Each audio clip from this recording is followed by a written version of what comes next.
Hello ആ ചേട്ടാ എന്തിന്റെ പറയാനായിട്ട് ബാബാ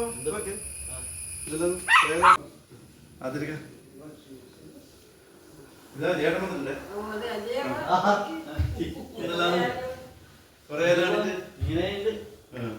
അങ്ങനെ വിശേഷം കൊണ്ടാ അത് നമ്മളെ മകന്റെ ഭാര്യനെയും കുട്ടീനെയും കൂട്ടിക്കൊണ്ടുവന്നു. അപ്പൊ നിന്നെ അത് ഒന്ന് വിളിക്കാനും കൂടിയാണ് വന്നിട്ടുള്ളത്. പരിപാടി അടുത്ത ഞായറാഴ്ച. പിന്നെ കുട്ടി കുട്ടി പെണ്ണാണ്. അപ്പൊ പേരെല്ലാം കണ്ടുപിടിച്ചാ? പേര് നമ്മള് ഇങ്ങനെ പഴയ പേരാന്ന് നോക്കി വെച്ചിട്ടുള്ളത്. അതെയാ? പുതിയ പേരിലൊന്നും താല്പര്യമില്ലേ? പുതിയ പേര് എന്ന് പറഞ്ഞാല് നമ്മളിപ്പോ പഴയ പേര് ഈ ശാന്താന്ന് ജാനു എന്നെല്ലാം നോക്കി വെച്ചിട്ടുള്ളത്.